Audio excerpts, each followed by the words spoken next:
Well, who chooses these questions? These are published in, official One Piece volumes. These weird questions.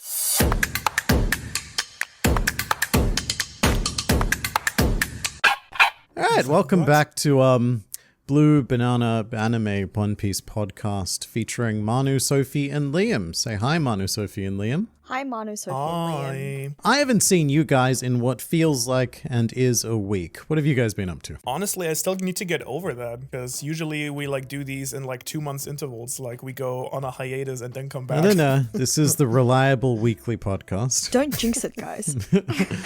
Something will happen next week. We've never missed a week and we never will. Red actually made a comment. He said, it's actually good you guys are doing things on a weekly basis again. I thought, yeah, we'll see how long it lasts. I feel like the year usually starts off pretty strong. I feel like it starts getting rocky really around the August mark. August's I don't know what, we just dropped the ball. Well, I think it starts with me usually traveling in July, August, which is then immediately followed by Sophie's first wave of sickness. Yeah, I was going to say either that or it starts with a wave of sickness that then does the rounds. Somehow. Cross-continental. Yeah, makes its way from Australia to Japan. Or it starts with you getting food poisoning. Oh yeah, that's a classic too. Honestly, I have a pretty good track record. I don't remember when I had it the last time. Recently, we were talking about it last episode, weren't we? You went out somewhere with the anime man and you got food poisoning, didn't you? Oh yeah, but that was 2022. See, I went a whole year afterwards. The way you told that story, I thought it happened during your holidays. Yeah, your last holidays. Oh no. Okay, to clarify that story. So I had I was sick. I was sick immediately after flying back last year for Christmas, I guess 2023. A few weeks ago. And then the year before that, the same thing happened, was that story. Okay. I see. Yeah. Très intéressant.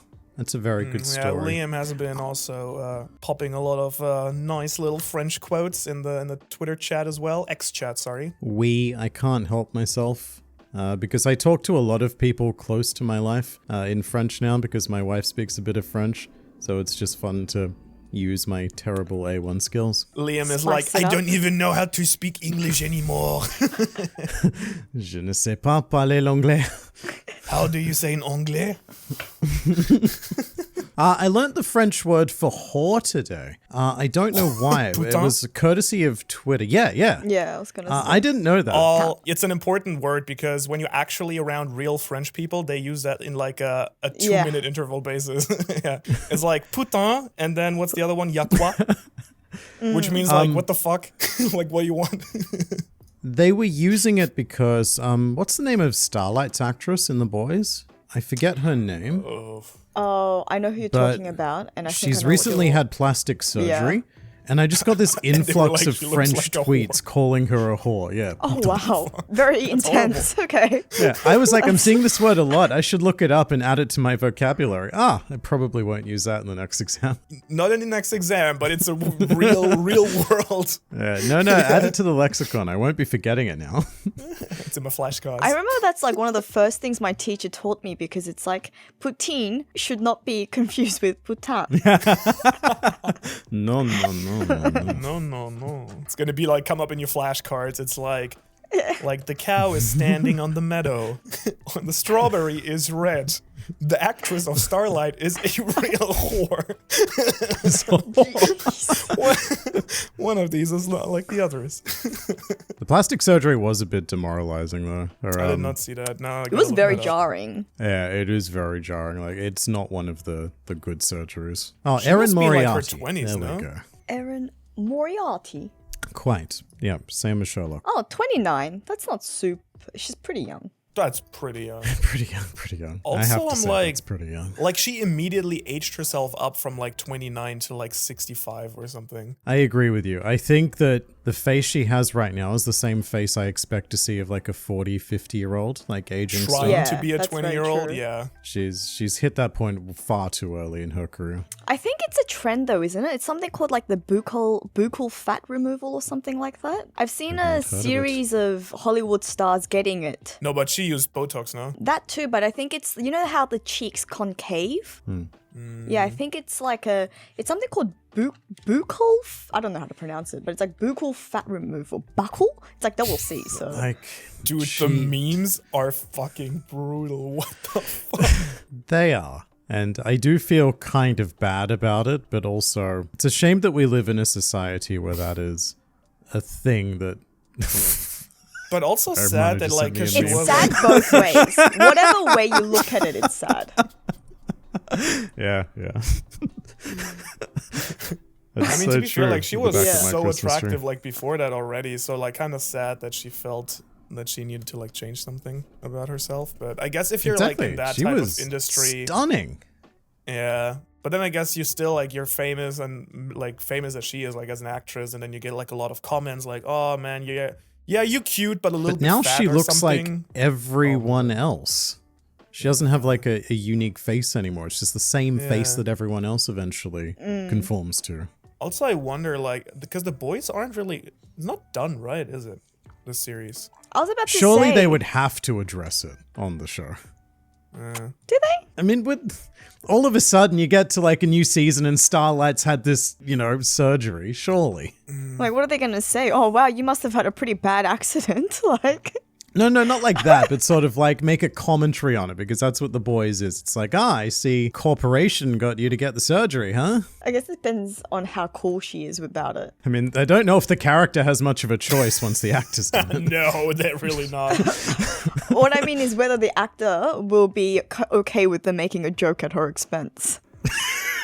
Not necessarily a joke. You could address it in a not hilarious way, but like it's such a jarring thing moving from one season to the it's so different. And I mean, the fact that she did get Botox at 29 doesn't exactly speak for her being super comfortable with her appearance. So, And I imagine that no one in her position can be comfortable. I mean, one thing about Botox that's interesting is that, like, psychologically, like, what we do usually when we see other people, like, for example, if you see someone yawn, like mirror neurons, right? Like, when we see someone sad, like, you almost make the same face as someone you see who has like a strong emotion, like yawning, like, like someone really sad, someone laughing. How that's really like affecting you, and it apparently like mimicking helps humans actually feel empathy. And so apparently, like, when you actually get Botox and you lose the ability to, like subconsciously mimic other people's emotions and reactions, it's actually harder for you to feel empathy for other people to a certain level. And surely it's harder for other people to feel empathy for them as well because the face is always read. so stoic I'm so sad right now.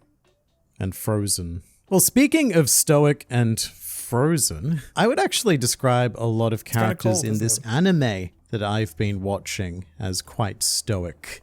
Wow, what a it's transition. Frieren, also known as, it's a shit transition, but we're going with it. So I had to get us off this because I mentioned the French, drilling the word whore into my brain, and I've got to get back on track. Yeah, I derailed us heavily. On a side trip, yeah. Let's talk about what is currently being hailed as the greatest anime ever, Frieren. You guys have seen this now, Is it? right?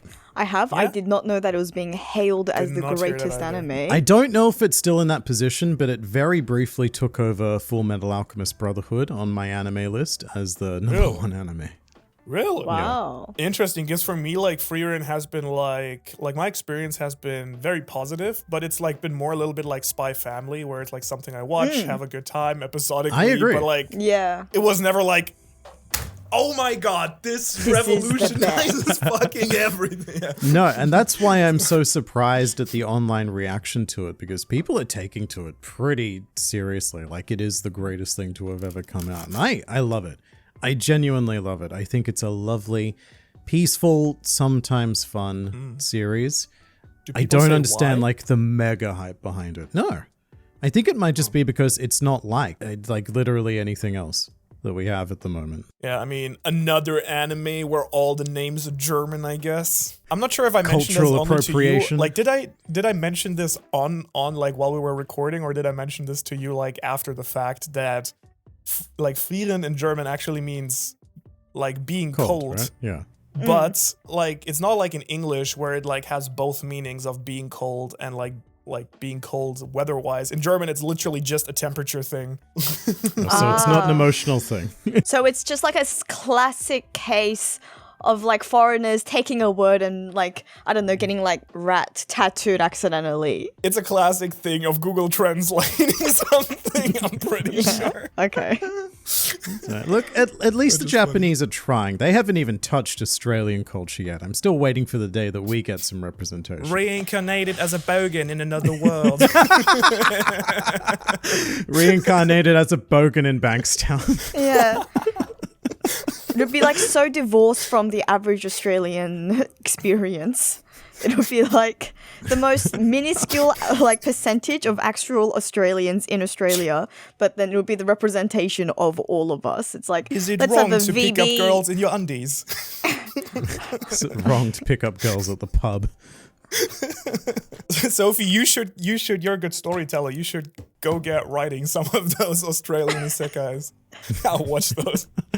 I don't think my tales are of the classic Australian. Yeah, if you want tales of me getting hit on at a bar, it'll be much more concerning, I think. It's hard being Concerning. a level 1 koala.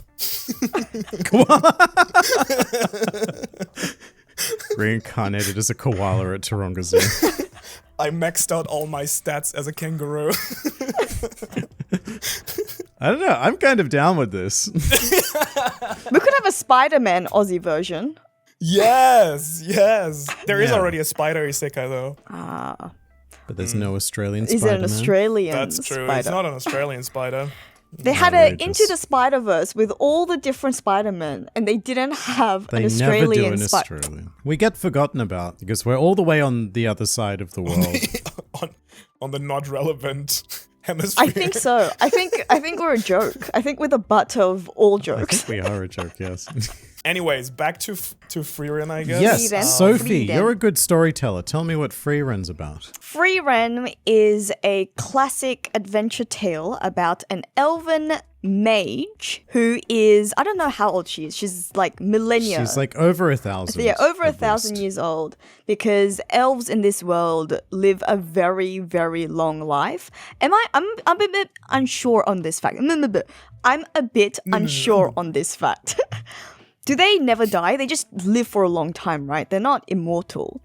I feel They're not like, isn't that the immortal. trope of elves, though, that they are immortal? The trope of elves tends to be that they live so long that from our perception they seem immortal. They do still age. I don't think so. I feel like, isn't Let me the Google. classic... Are elves immortal? I think the classic, like, Tolkien-esque elf is, like, Oh, but immortal. the Tolkien elves still aged. Are they immortal? But they don't get old. They just age, like, they end, like, stop being kids at some point, but they're immortal. First result, elves are naturally immortal. All right. They cool. are That's immortal. the Tolkien Okay. gateway.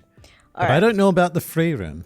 Well, Frieden, anyways, is over 1,000 years old, where after joining a party of, I guess, misfits, well-intentioned misfits, saved the world from a yet-to-be-seen demon king, and now is going on another adventure for funsies. I this guess time. like that's maybe one of the things that make it so different, that we basically start at the end of most other stories, right? Yes. Like we just defeated the big baddie is like literally the first thing. Freeren is the epilogue to the story that we'll never see.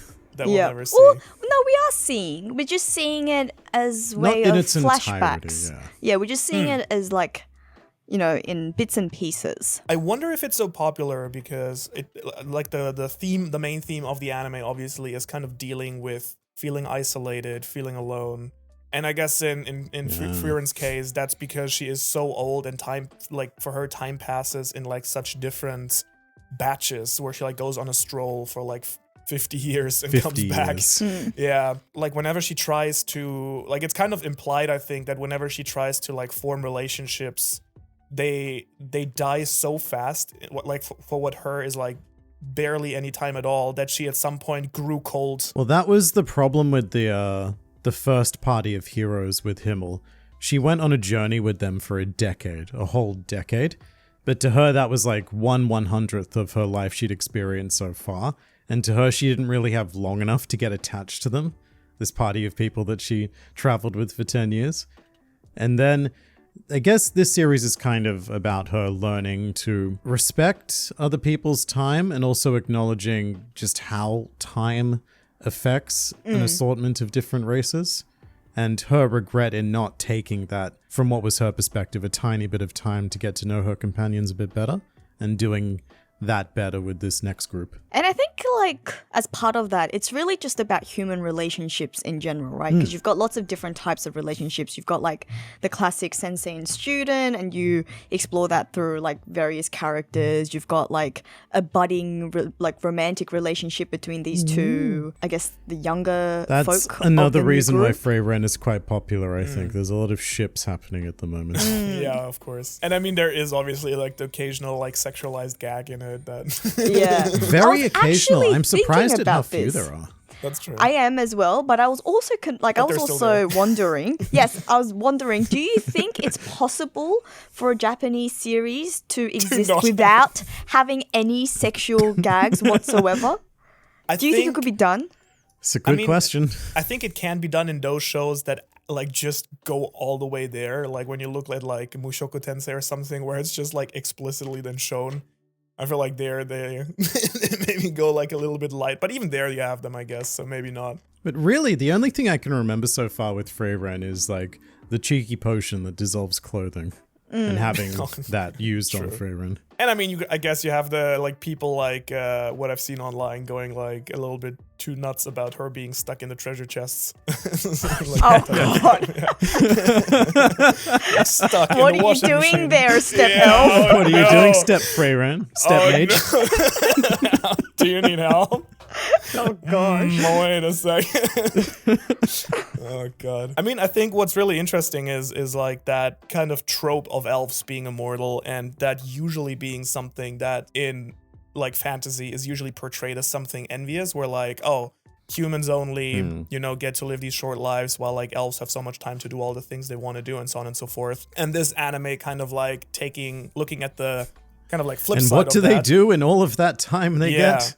But Very interestingly little. enough, yeah, even in Lord of the Rings, which is like the OG elves and dwarves, etc., all like even there, the elves are immortal and humans die, but like Tolkien actually describes it in Lord of the Rings as a gift, like from God to humanity, that they get to basically die and then like, you know, I mean, it's very like, as you might know, Lord of the Rings is very Christianity heavy, and so the idea is that humans go to another place, and like death is only the next journey. But basically, yeah, like elves are the ones who are kind of bound to like the physical world and like are bound to the fate of the actual world. And even when they die, they get reborn still in the world, like they return to like the West, but still have to stay in that same But world. then, That's kind then of they all fucked off. yeah, they all fucked off. And I think the thing is, the big sin of Lord of the Rings is that the initial guy who's kind of like a Sauron senpai, Morgoth, like the big baddie of the first age, he basically tainted that gift to humanity of death by kind of like connecting it to fear and dread and pain and all these negative things associated with death, which kind of tainted that initial gift. But like the original message from Tolkien was that like it's kind of humans are the better elves because they can die, which he kind of looked at it as a bit of a curse for elves actually. Humans are the better elves because they're not elves, basically. I mean, that's very interesting, and I'm not sure if that sort of thing ever gets explored in Freyren. I think it's sort of it's a little bit it's in like the entire implicit, like, right? Yeah. A little bit, but it's not. I don't think she's ever considered her life a curse. No, not quite No. like that. But I It's think more about all learning her- about the world around her and how that functions. I don't think that's like how Lord of the Rings treats it either that like that it's a curse per se. It's just it's like the big question of like if you knew you were immortal, like wouldn't that kind of rob you of like meaning that a lot of things have for you if you knew you could like always do it whenever you wanted to, and everyone around you is going to be around forever. Like again, this is like obviously philosophy. And I don't know the answer to this, but the question is would life be even worth living if there wasn't anything. And I think that's the point of Frieren, because even if I don't think they have quite a negative connotation as the idea of cursed, but all her companions feel sorry for her, right? The whole reason why she's going on this second quest is because they sort of pity the fact that she didn't get to experience these relationships, and they want her to appreciate life like she's never experienced it before. Which, in talking about appreciating life, one of the things I love about this series is that it's so chill. Like, we do have a goal that we're meandering towards, but most of the series is just about these mundane, everyday events. Like, if this was in, like, any other fantasy series, almost every episode of Frieren is like a filler episode. Yeah. In those series. True. Yeah, 100%. Which gets wild when we actually have something that's even more of a filler episode, like that really slice of life episode where Frieren was just trying to choose a gift. Yeah. But even then it ends up being very like wholesome. Or stuff like when they spend that episode stuck in the cabin. And I would categorize the entire thing as slice of life, no? Like fantasy Sort slice of. of life, adventure. It sort of jumps Yeah. back and forth between genres, because sometimes this really epic fantasy stuff does kind of start to happen. I think that's why it feels like Spy Family, because Spy Family is very much like that. It's like slice of life, but you get action, you have like High all of the- octane, low octane. Honestly, Spy Family has also been like, I think people have like complained a lot about season 2, but I've been enjoying it Me too. quite a lot. Also, Mashlow's back, which I missed. Yeah, I saw that Ooh, it is back. excellent, Yeah. Excellent. Yeah, I enjoyed that so much that I did start reading ahead, but I didn't catch up to it. Oh, you mentioned that, yeah. Actually, is it finished now? I think it was ending when I started Of reading ahead. the manga? That I do not know. Yeah. Is the author the same guy that wrote Mob Psycho and not, or is that someone? Because like the style feels so I familiar. don't but- think think- so, I but I, think it I see what wasn't, you mean with the but- style. Yeah. I think we made that comparison before as well because it does seem very familiar. But there's actually not much known about the mangaka for Marshall. Yeah, it has ended with chapter 162, so it's quite a short shonen manga in this age. Or as One Piece fans would call it, the prologue. I mean, what is that? Are we even out of Alabaster at that point? No, I don't think so. That sounds like Drum Island maybe or something. It does, yeah, no. Alabaster, we leave around 200 or something like that. Oh, man. Marshall, like, ended in its equivalent of East Blue. It's whenever like I read Jujutsu Kaisen and it's like, oh man, we're really in the end game here, and then it's like chapter 293. Like, what? It's like, oh, that's cute. If this was Naruto, we'd have a time skip around now. Oh, yeah. And if it was Naruto the anime, we'd have 1,000 fillers by now. Oh my god. I want to say the one thing I love most about Frieren, I appreciate this, no one is insufferable.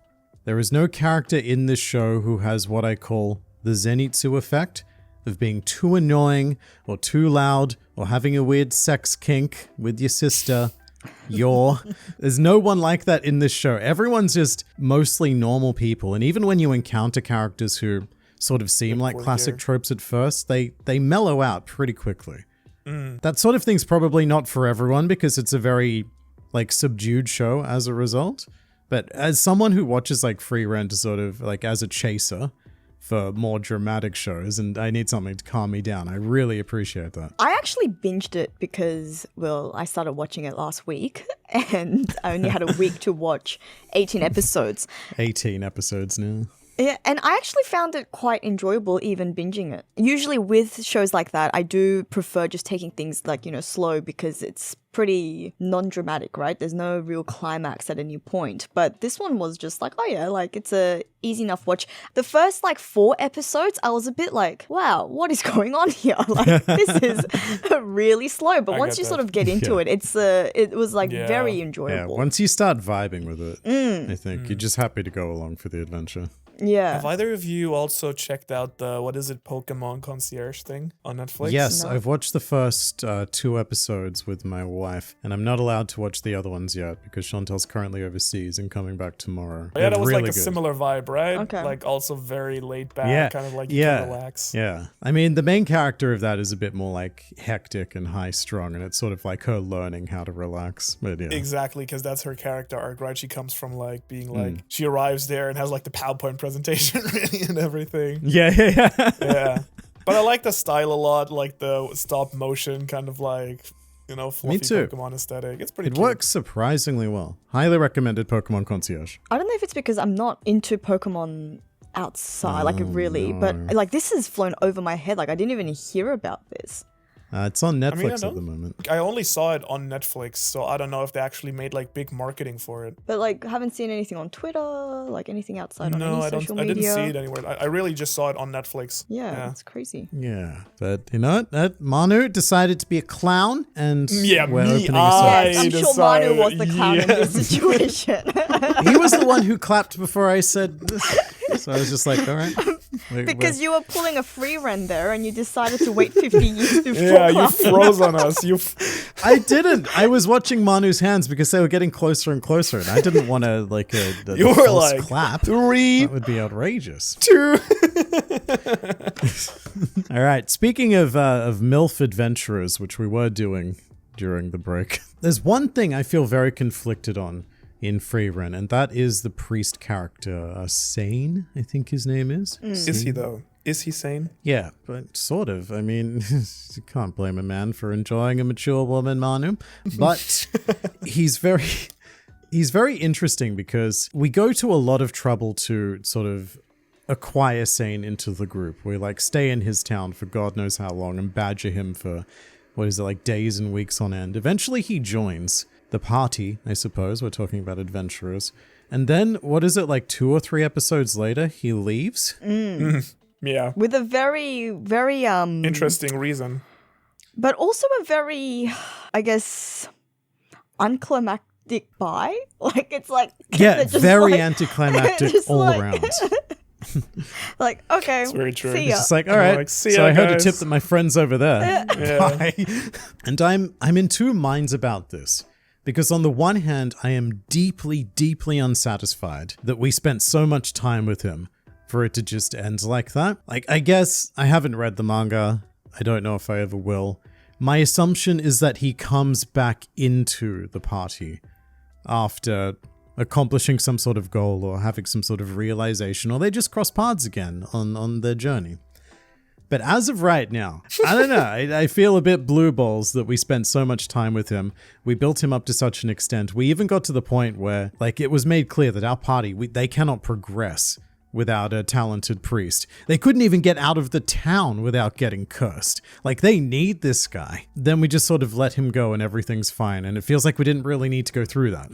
Well, I think the point was that we probably didn't, right? Because immediately afterwards, Freerun actually goes, I'm not a priest, but even I know how to do simple healing tricks. And simple things, yes. And then so I completely agree with you, but I'm guessing from the show's perspective, the idea was more that Freerun wanted to play that role in someone's life that Himmel played for her in her life. Yeah, to start an adventure. Yeah. That's the conflicting part with me, because on the other hand, I do see it like that, and I also wonder, and I don't know if I'm reading too much into this and trying to, like, you know, huff some narrative copium, but I wonder if that was like the author's intention to like give us a glimpse of what Freerun's life is, to have someone come into your life and then just immediately gone. Leave. That makes sense, actually. That's an interesting way True. of looking at it. Yeah. But then she didn't exactly have like a devastating reaction to it either, so... No, well, I mean, for her, he was there for like a millisecond. Yeah, exactly. So it would have been different if she like actually built like a relationship to him. I mean, they spent a lot of episodes going into him. And also, she did actually have an emotional response in the sense that she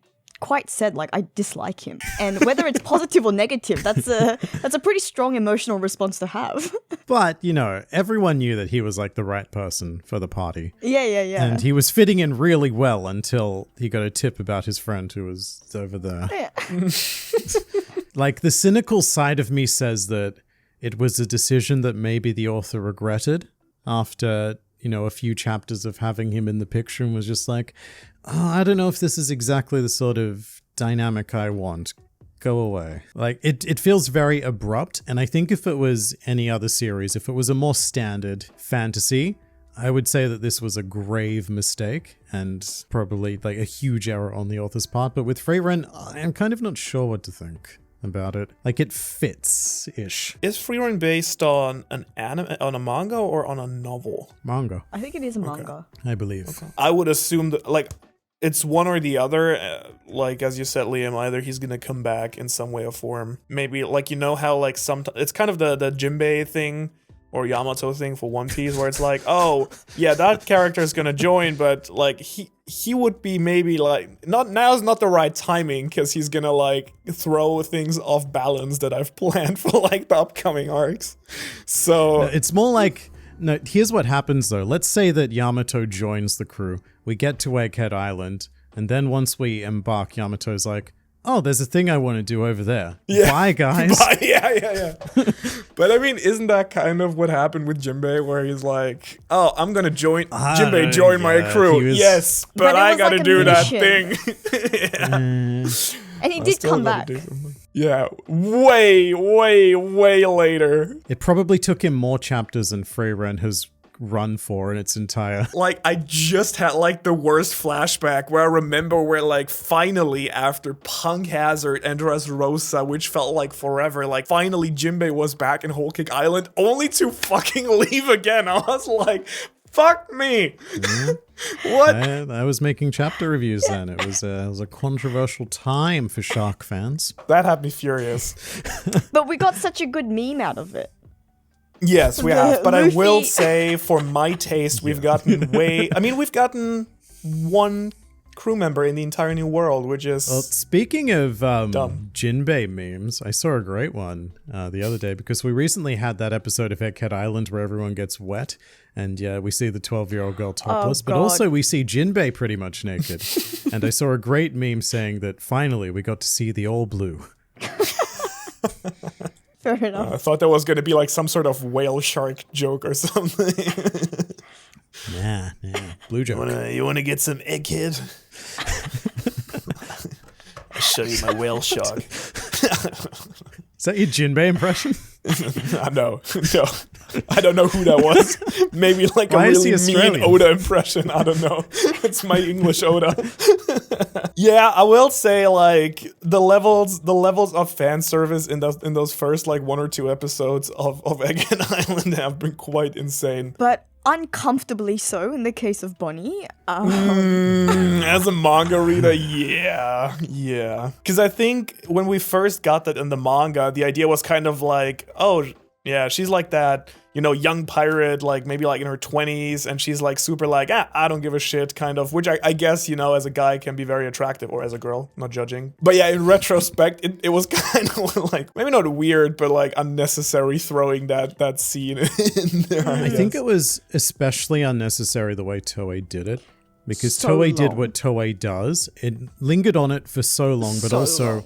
significantly enhanced Bonnie's Yeah. chest, like by 2 or 3 times what they are in the manga. Yeah. And that's an intentional decision that was made. Yes, knowing. what's Yeah. happening. Yeah. I always wonder if like Oda is like the type of person, because I could see that where he's like, I'm gonna draw this naked hot woman, and then I'm gonna be like, she's 12 by the way, you're all fucking peanuts. Like when Like he shaming first his drew entire her, audience. there's no way he knew that she was 12. Like that had to have been a decision made. No, but he still drew her naked in Later. Egghead. Okay, yeah. And also he keeps drawing shots where we see like right up her anus as well. Like long after we've known. Really? Her anus? What? It's a joke. We get a lot of Bonnie butt shots. We have a very clear I view. was like, what the fuck have you been reading, Liam? It's like Yeah, we got One a lot Piece of After shots. Dark. Yeah. One Piece Like that's what Egghead Island has ass been, spreads.com. because Oda has specifically stated that this is his arc where he wants to work on drawing erotic butts. And that's why you always get Nami, Robin, Bonnie, I guess Lilith as well, to some degree. Did he say Stussy. that? I Like, missed that's that. why they're all in panties. I did not know he said that. I Really? don't know either. No. Yeah. Ah, he absolutely has. He's said it's like his sub goal for Egghead Island, which is why every time I see a Bonnie butt shot, I'm like, he did that on purpose, and he tried to make it erotic on purpose. Yeah, the flashback didn't help that entire enterprise too much. I feel like Wano would have been better for that. Pedophilia? Oh no, for the butt Oh, shots. for the For extra erotic butt butt shot. art, yeah. I don't No, know. no. I People think were dressed a bit more everyone modestly on Wano. minus Bonnie, I think it's all okay. But the Bonnie is just, I mean, yeah, I did definitely notice that Egghead was the island of waifus. I mean, But waifus from a very specific angle. Surely you've picked up on the angle. Yeah, that too. But I mean, just in general, I think it's like in one chapter we got Doll, Hibari, like, I guess Bonnie as well. Doll but got that just animated changed finally everything. as well. Yes, She's but finally hit the anime crowd. she has, but not long enough. I think out of all of them, I reckon Doll would be my ultimate waifu.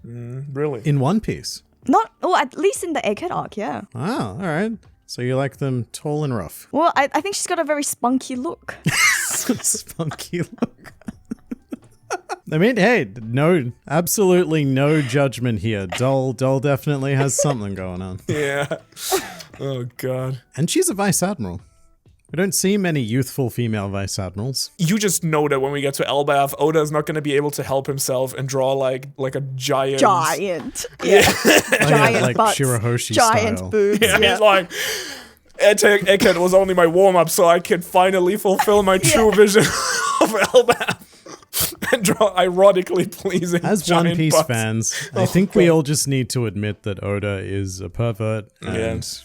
make peace with it. I think quite like a self-professed. I think he's proud of it, yeah. Yeah. I think it goes back to the question, can you create Japanese media without sexualizing something? The answer is no. So I was reading another Oda interview the other day, specifically about Amazon Lily. He didn't plan for Amazon Lily to appear as early as it did, but the reason why he implemented it at that particular time was because his daughter was about to start school. So he wanted to get out all of the pervy ideas on Amazon Lily, like before his daughter would have to interact with other people who read the manga. So... Oh, okay. And how old is his daughter now where he decided to make do with Bonnie? She graduated. Yeah, she's graduated at this point. You're in college now. But You're good. that was his reasoning, his stated reasoning for why Amazon Lily appeared so early. It was originally supposed to just be down the line somewhere. I mean, I think it's actually quite good timing because Marineford is quite a sausage fest. So it's... And Dimpel down. Yeah. So True. it's not bad timing. At the time, I've been reading a lot of Oda interviews lately. He also had Hattori as his editor. I think that was the 5th or 6th editor. And he's known as the pervy editor. He really enjoyed his women. And so to make the editor happy, Oda would enhance or remove clothing more so than he usually would. Wow. That was Oda's pervert awakening that was facilitated by Hattori. Well, I mean, curious, where we go from here. That's why we get scenes where, Sweet Pea's, grabbing Luffy's, man parts, and he's like, oh, what's this mushroom? Let's keep doing this. Yeah. Oh, right, the jerk-off scene. It's not coming right? off. Yeah. And then Luffy intrudes on, Hancock in the bath. And, Interesting. I didn't know that. And I still I feel like I've seen that recently again somewhere on Twitter, that one legendary SBS where someone is like, oh, I've been criticized by female fans that all my female characters look the same, but hey, I have the secret formula. Circle. Yeah. Circle triangle. Yeah. Oh my god. I'm not sure what's funnier, if he's serious or if he's trolling. I feel like either is fairly hilarious in a way. Well, there's always truth in jokes. Yeah, either being so aware of it that he's just messing with people, or he's so unaware with it that he just answers to that complaint with the most sexist shit Just ever. the most purest. Yeah. Wow. I think he's aware I think and he proud, is. especially when you look at some of the SBS questions that he chooses to answer. I think he's given Nami's measurements on 2 or 3 different occasions now. And also, there's this really weird SBS question I'll never forget where someone was asking for Nami's used towels from the Wano bathhouse. I think he I chose vaguely that? remember that. I don't remember that one. Well, who chooses these questions? These are published in, official One Piece volumes. These weird questions. Well, someone must pick out a few and then just give it to him, and then he must get the final say, right? Yeah, and then he's like, all right, Dick question, Nami question. But hey, One Piece is still written for the teenage boy. We can't get things. Oh yeah. He is very aware of his audience. Or at least his intended audience. I mean, to be fair, he probably like 99% of the question he gets are probably like all the same, where it's like, oh, what is the strongest Who would devil win in a fruit? fight? Yeah. Zoro versus Sanji. Yeah, so he's probably picking like the remaining 1% of questions, which are like by default Yeah. super weird. Like, imagine if Western questions got accepted. It would always be like, who's stronger, Admiral or Yonko Commander 1? Yeah. So there's probably not many to pick from. There was like a fun one in like a Jujutsu Kaisen SBS. What was it? It was basically, there was an Easter egg in the next arc after the anime, after season 2 right now, which is the Culling Games. And there is like a scene where a character has like a katana, which is basically the same one as Tanjiro in Demon Slayer. So it's a little Demon Slayer Easter egg in Jujutsu Kaisen, but then someone did the math and was like, actually, Jujutsu Kaisen takes place in 2018, and Jujutsu Kaisen season 1 wasn't even out yet. And then apparently the author of Jujutsu Kaisen was like instead of like trying to like rationalize it, he was just like, yeah, got me. I was like, that's just in there nonetheless. Stuff like that is really fun. There is actually a chapter of Hunter x Hunter where Togashi just went fuck it, and he tried to include references from all of the other manga being published at the time. Like, there's a panel of a dead Succession War guard with a straw hat covering his face because that was the One Piece reference. I've not seen that. Nice. I haven't seen that either. It's pretty good. How many years ago was that? A long time. How many decades? Oh god. Definitely, actually maybe not this decade. I'm not sure. Like, it was during the Succession War. Like, I think it was when it just started. Oh, it's not on his face. Hang on, I'll send you the picture. I've just found it. Whoa! It is not his face, Liam. You should have said something. Yeah, no, but it's there. It's near his face. I know the bodyguard's name. He's Vincent, and he's dead now. That's so funny. Why is it in Korean? That's just the first image of it, that's I so found. random. But What you the see fuck? the straw hat there. That's funny. That's kind of fun. I like that. A little Easter Yeah, there's a eggs lot are of cute. others. I think there is a Demon Slayer reference in there as well. Like, I think there's a Hanafuda earring somewhere in there. Was there a Naruto reference in One Piece? I feel like there was. Or am I making this up? Yes, when There's a Naruto bunch, ended, right? the cover page Yeah, the had color. No, Naruto. I mean the other way around. Luffy was like, eating ramen. Naruto references in One Piece, but I don't think there is. There's a One Piece reference in Naruto. Yes, there definitely is. Because there's like the little straw hat also when like Luffy, when Naruto's Yeah, face on is the, in the Hokage one. On Mount Hokage's. Oh, there's I think that was this just a cover page where like Luffy's eating ramen and then Nami has like the. Yeah, and Naruto's there. He's behind Nami. Well, you don't know that. Could be anyone. Could be wearing a Naruto outfit. Yeah, it could just be Hisoka wearing a Naruto outfit. Oh, that'd be so good. Man, that's the crossover that I'm waiting to happen. Hunter. Who would win, Liam? Hisoka versus Luffy. Who's more gummy? Who's more rubbery? It's interesting. Probably Luffy, because of the insane god powers. But he's only rubber, and then Hisoka has rubber and gum. Hisoka could maybe theoretically kill him quickly with the cards, I guess. But then armament hockey, it doesn't work. I know, ask Oda. Yeah, right. Let's write him an SBS question. Right to the SBS right now. Yeah, this is the Blue Banana Podcast. It always does come back to One Piece, doesn't it? I'm not even sure how we got here. I was talking about a MILF hunting priest, and somehow now we're back onto One Piece. Oh, I think we were talking about how he how that priest just so much build up, joined the party, just left, and I think we kind of compared that Yeah, to right. Jinbei. Yeah. I getcha. Yeah. Yeah, because that reminded me of that. You a better little come bit. back. If he does not Jinbei, then that character's dead to me. Yeah, it was a bit of a waste of time because again, like there was like no real payoff to that in the end. Then Yeah, but like at the same time, I'm like, all of Freyren's kind of like a waste of time. That's what I was going to say. There's no real, it's all just sort of like, oh yeah, this is whatever. Like, we do strange adventures just so that we can get a spell that can clean clothes and, like... Yay! Clean mold off things. Yeah, or so it's conjure a flower. Yeah. And Freyren's always like, oh, it's a super rare spell. I need it. I will spend months cleaning the beach for this spell. And sometimes for fake books. Like things that she knows are clearly fake. Yeah. She'll like do it just to take them off the market. Yeah. As a memoir, just to see like, Yeah, this is a pretty good copy. Yeah, this is pretty good.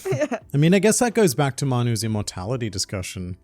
Because if you do know that you're immortal and you've got infinite time to do everything, Yeah, why like, do it? do you just go, I'm going to spend a year working towards the spell that gets rid of mold. Actually, I don't think Freeren is immortal. I don't think she is either, she's but scared for of the purposes of dying, living right? thousands of years. Yeah, I guess like pretty Like, we've close seen to that the immortal. elves do age. Yeah, okay. Oh my god, the first thing that is Freeren and then Google autofill fills in like in love with shit like X. That's like everything It's that happening. can. There's a big Freeren Fern ship as well, because Freeren always rests on her lap. How isn't Fern like? Oh, she's 18, I guess now. Also, yeah, I mean, is she only 18? Has only that much time passed? I think one of the first birthdays that we saw was like when she turned 18. I just typed how old is Fern. Ferns first appear in the fossil record about 360 million years ago. Let's try Freeren. She must be like 18, 19 by now. But when you're also comparing it to someone over 1,000 years old, whether she's 20 or 25, there's still a fair deal of cradle snatching going on. So, yeah, she was 17 when she met Stark, and then it was her birthday. I was going to say, with a person like Freeren, like, I don't know, this is the sort of thing just, like, completely goes out of whack. So it's kind of kept apparently ambiguous Whether she's immortal or not. Where some people say there is like some limit to it, and then other people say like no, it's basically infinite. I mean, I think it's better not to know whether there's a limit or not, because that just gives you the perception that it may as well be. Because even if it is limited, like from our perspective, she may as well be. She may, even if there is like a limit of 1 million years or whatever, it might as well not be. Yeah, you are. But again, like if you were to live, like if like unless you get like stabbed or something, maybe you'd be like really motivated to learn a bunch of things and like spend, as you said, like, oh, I'm gonna spend, like 50 years learning how to, be like a really good, I don't know, electrical engineer or whatever, or a woodworker. But then again, like I could totally see you going. I mean, I'm sure you would go through like cycles of like kind of like depressive cycles where you're like, oh, but, is there even a we point? have that thing right now where like Freeren can't travel north due to like administration because she's not a first class mage, because she can't be bothered to keep getting retested with all of the updated rules. So I feel like you'd go through a cycle. Like, let's say I become an electrical engineer, but then something else takes my interest. 100 years have gone by and my skills are now completely useless in that field. Could I be bothered to catch up again? Like, immortal problems. But that's because, like, she can't be bothered having to do a different test every so often because it just becomes because to her it would just be like a weekly exam. At which point, I mean, you're living for like 1,000 years anyways. Why not just do the weekly exam because you have nothing else to do? Nothing else to do, yeah. But she does have other things to do. She needs to gather spells that dissolve clothing. It's an interesting question. So I mean, like for you guys, because I assume there's like a sweet spot. Like me personally, I would definitely, if I could be like 500, like get like 500 years old, I feel like that would be even 1,000 years. I could be like, that's a long time, but it's still like a length where I'm like, okay, you can get through that, right? Like 1,000 years back, we're not even like, we're still 1,000 years away from like Rome, right? It's not like forever. While if you go into like 10,000 or like 20,000, like then you're like, Middle Ages. No, I'm not saying like go back there. I'm just like, if you could like be like 1,000 years old. I'm just saying like 1,000 years is a long time. Like if you lived 1,000 years ago till now. But then again, how many generations is that even? Like maybe like, that's like 10 humans, right? 10? Yeah. Or 100 humans. I mean, sorry. maybe more because I think it would have to be more because back then they were dying earlier. People were dying probably in like their 40s, maybe even in their 30s, 1,000 years ago. There's 25 years per generation. So 40 generations in 1,000 years. But you can say that there were probably a few people who turned 100, and then you can just say like 10 people ago. I don't think many people turned 100 1,000 years ago. No, but probably some in a big enough population. They would be hailed as like sorcerers. gods. They would become, witches. yeah. I mean, wasn't even Socrates and stuff. They were like 80, 85 when they died. Yeah, love me some Socrates. Sophie, speaking of heroic gods, do we have any new members that we should be acknowledging? Oh, wow, the king, Worshipping. the god of transitions today, Liam. But yeah. yes, we should all hail Steven Gugala. Everyone praise the mighty Steven Gugala. You may be Praise praised. be to Stephen Gugala. Thank you, Stephen. Long live Steven Gugala. Long may live And infinite only life to Stephen Gogo. What we're doing next week? Are we going to say? Or are we Yeah. just going to, just in case it doesn't Bleach, happen? right? Yeah, we're doing Bleach Yeah, next Bleach, week. right? Finally, we're getting around to it. So Wait, we've are we? all got a week to go through Bleach again to get... Yeah, Manu, we decided during the break we're going to do Bleach again. Okay. Do we? Yeah, it's Bleach next week. Bleach week. Yeah, Bleach week. I thought what You've got a happened to week. solo Find your leveling. spell for it. I'm so confused. What? All right. Take this offline. There's no need to be confused. We'll see you next week for Yeah, some for some Bleach. Bleach. Bleach. Bye. Bye.